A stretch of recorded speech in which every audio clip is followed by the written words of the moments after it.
Praise the lord. మన ప్రభువును మన రక్షకుడైన యేసుక్రీస్తు వారి ఉన్నతమైన నామంలో మీ అందరికీ మా హృదయపూర్వక వందనములు. ఈ రోజు దేవుని వాక్యము, మీరు కేవలము మౌనముగా నుండుట మేలు, అది మీకు జ్ఞానమని ఎంచబడును. యోబు గ్రంథము 13వ అధ్యాయము 5వ వచనము.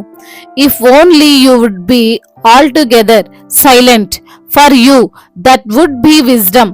Job chapter 13 verse 5. ఈ రోజుకు గాను కృపగలిగిన దేవుడు మనకు అనుగ్రహించిన వాక్య భాగమును బట్టి ధ్యానించుకుందాము. ప్రభునందు ప్రియమైన సహోదరి సహోదరులారా, మౌనము అనేది చాలా సార్లు మన జీవితంలో చెడు నిర్ణయాలు తీసుకోనకుండా ఉపయోగపడుతుంది. మౌనము అనేది ఒక బలమైన సందేశంలా ఉంటుంది. జ్ఞాని అయిన వాడు మౌనముగా ఉండి ఊరుకుండును అని వాక్యము కూడా సెలవిస్తుంది. మౌనంగా ఉండకుండా అనేక మంది సమస్యల్లో పడ్డవారిని మనం చూడవచ్చు. నోటిని అదుపులో పెట్టుకోలేక శ్రమల్లో భయంకరమైన ఇబ్బందుల్లో నెట్టివేయబడిన వారిని మనము చూడవచ్చు. కోపములోనో ఆరాటములోనో ఆర్భాటంలోనో ఏదో ఒక చెడు నిర్ణయం తీసుకొని పశ్చాత్తాపడేవారు అనేకులు ఉన్నారు. అనవసరంగా ఆ రోజు అలా మాట్లాడకుండా ఉండాల్సింది, అలా నిర్ణయం తీసుకోకుండా ఉండాల్సింది అని ఫీల్ అయ్యేవారు ఉంటారు. అందుకే ఈ రోజు దేవుడు అంటున్నాడు, మీరు కేవలము మౌనంగా ఉండండి. మౌనంగా ఉండి నేను చేయబోవు కార్యముల కొరకు కనిపెట్టుకోండి. నీవు బహుశా అనిశ్చితమైనటువంటి పరిస్థితుల్లో బాధపడుతున్నావేమో, జీవితం అంటే ఏంటో అర్థం కాని స్థితిలో ఉన్నావేమో. ఈ యొక్క సమయంలో ఏ నిర్ణయం తీసుకోవాలి, అసలు ఎలా రియాక్ట్ అవ్వాలి, ఎలా ముందుకు వెళ్ళాలి అని తెలియని, అర్థం కాని, అవగాహన లేని స్థితిని నీవు ఎదుర్కొంటున్నావేమో. అయితే వాక్యము నీతోనే ఈ రోజున దేవుడు సూటిగా మాట్లాడుతున్నాడు. నీవు ఏమి చెయ్యకు, ఏ మాట మాట్లాడకు, ఎటువంటి నిర్ణయం తీసుకోకు. అదే నీకు మంచిది, అదే నీకు జ్ఞానము, అదే నిన్ను కాపాడుతుంది. యోబు జీవితాన్ని ఒకసారి మనం పరిశీలిస్తే, యోబు ఎంతో గందరగోళంలో ఉండిపోయాడు. ఒక దాని తర్వాత ఇంకొకటి అశుభమైనటువంటి వచనాలే వింటున్నాడు. ఇది ఉంది, అది లేదు అని కాదు, అన్నిటినీ సమస్తాన్ని కోల్పోయాడు. ఏమీ అర్థం కావడం లేదు.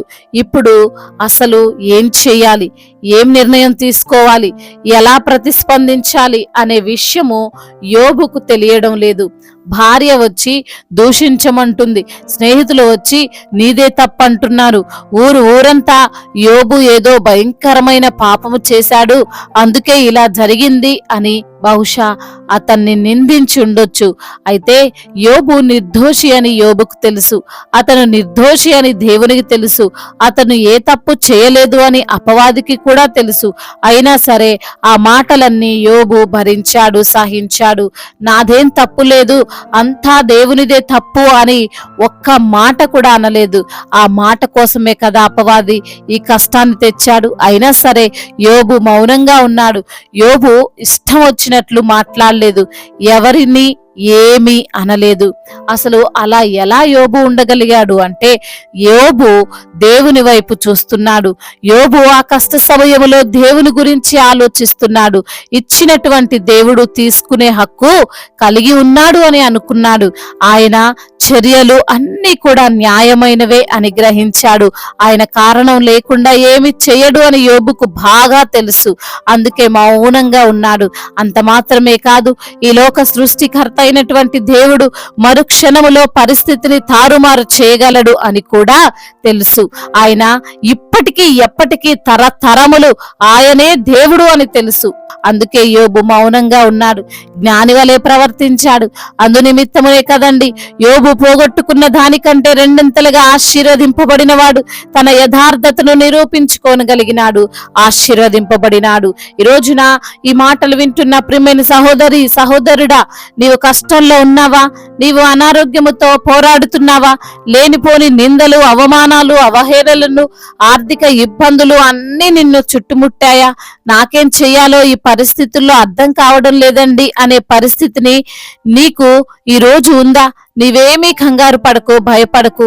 తాను ప్రేమించు వారి కోసం దేవుడు సమస్తమును సమకూర్చి మంచినే జరిగిస్తాడు అని ధైర్యంగా ఉండు. ఆ ధైర్యమే నీకు మౌనాన్ని ఇస్తుంది. ఆ ధైర్యమే నిన్ను జ్ఞానవంతునిగా మారుస్తుంది. నీ యొక్క మౌనమే నీవు ఆశీర్వాదాలు పొందుకునేలా చేస్తుంది.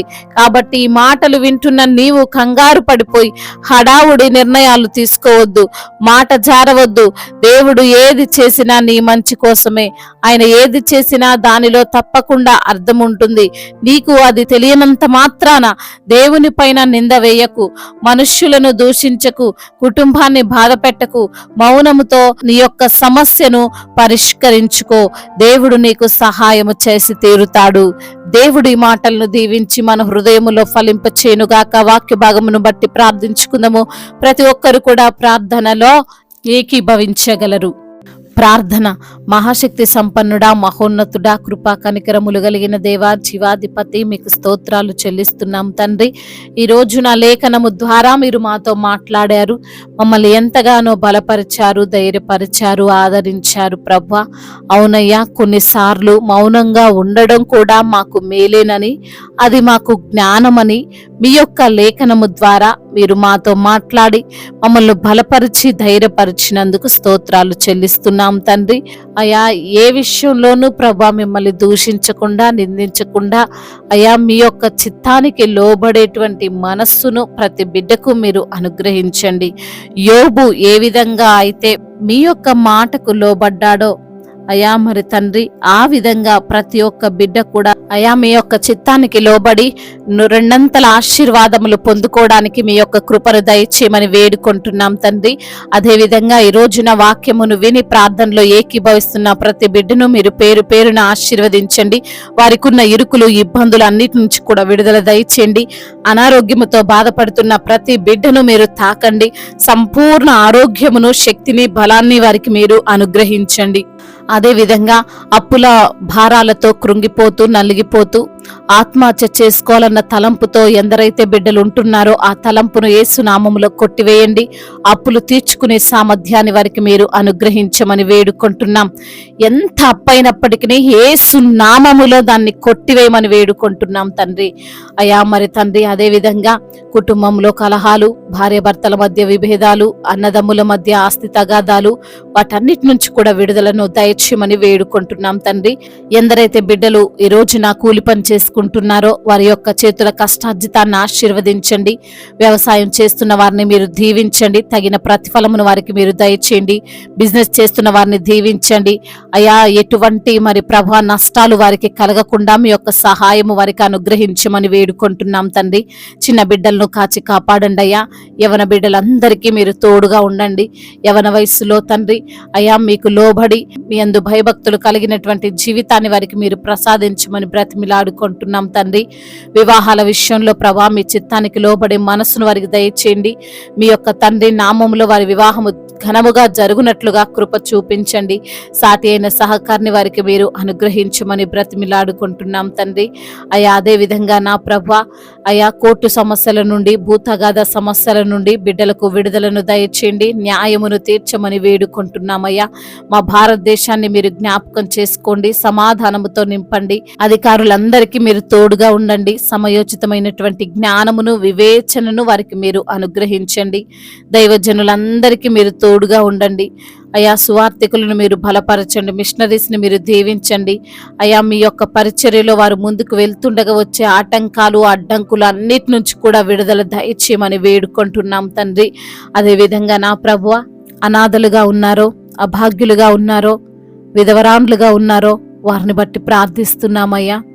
అనాథలను ఆదరించు వాడవు, విధవరాల పక్షముగా వాద్యమాడే దేవుడవు అయా. తల్లివై తండ్రివై వారిని బలపరిచే దేవుడు ప్రభా, మీరే ప్రతి ఒక్క బిడ్డకు తోడుగా ఉండమని వేడుకుంటున్నాం. వృద్ధులను మీరు బలపరచండి. శారీరక బలాన్ని, ఆధ్యాత్మికమైనటువంటి బలాన్ని వారికి మీరు అనుగ్రహించమని వేడుకుంటున్నాం తండ్రి. అదే విధంగా సంతానము లేక బాధపడుతున్నటువంటి ప్రతి బిడ్డకు సంతానాన్ని దయచేయండి. ఎగ్జామ్స్ రాస్తున్న బిడ్డలను జ్ఞాపకం చేసుకోండి అయా మరి ప్రమోషన్ విషయంలో సహాయము చేయండి, ట్రాన్స్ఫర్ విషయంలో సహాయము చేయండి. ప్రయాణాల్లో ఉన్న ప్రతి బిడ్డకు మీరు తోడై ఉండండి అయా. రక్షణ లేక ఉన్నటువంటి ప్రతి బిడ్డకు రక్షణను దయచేయండి, మారు మనసును వారికి అనుగ్రహించండి, మీకు లోబడే జీవించేటువంటి జీవితాన్ని దయచేయమని వేడుకుంటున్నాం తండ్రి. ఇతర దేశాల్లో ఉంటున్న ప్రతి బిడ్డను మీరు బలపరచండి, వారు చేస్తున్న కష్టార్జితాన్ని మీరు దీవించండి. విరిగిన మనస్సుతో నలిగిన హృదయముతో ఎందరైతే బిడ్డలు మీ సన్నిధిన చేరి మొరపెడుతున్నారో ప్రతి మొరను మీరు ఆలకించి వారికి సమాధానమును అనుగ్రహించమని బ్రతిమిలాడుకుంటూ యేసుక్రీస్తు వారి ఉన్నతమైన నామంలో ఈ ప్రార్థనను అడిగి వేడుకొని పొందుకొని ఉన్నాము మా ప్రియ పరలోకపు తండ్రి, ఆమేన్. ఈ రోజు పెళ్లి రోజు మరియు పుట్టినరోజు జరుపుకున్న వారందరినీ దేవుడు దీవించి సకల మేలులతో, ఆశీర్వాదములతో, కృపాక్షేమములతో, శాంతి సమాధానముతో, మెండైన దీవెనలతో దేవుడు మిమ్మల్ని నింపునుగాక. మీ యొక్క ప్రార్థన అవసరతలను మాకు తెలియజేయగలరు, మీ కొరకు మేము తప్పక ప్రార్థిస్తాం. మొదటిసారిగా మన యొక్క ఆదరణ వాక్యం చూస్తున్నట్లయితే తప్పకుండా సబ్స్క్రైబ్ చేసుకోగలరు. ఈ వాక్యం మీకు ఆశీర్వాదకరంగా ఉండినట్లయితే అనేకులకు కూడా ఈ వాక్యాన్ని పంపి వీరు కూడా దేవుని యొక్క రాజ్య సువార్తలో పాలిభాగస్తులు కావాలని దేవుని పేరిట మనవి చేసుకుంటున్నాను. May God bless you all. దేవుడు మిమ్మల్ని దీవించి బలపరిచి స్థిరపరచునుగాక.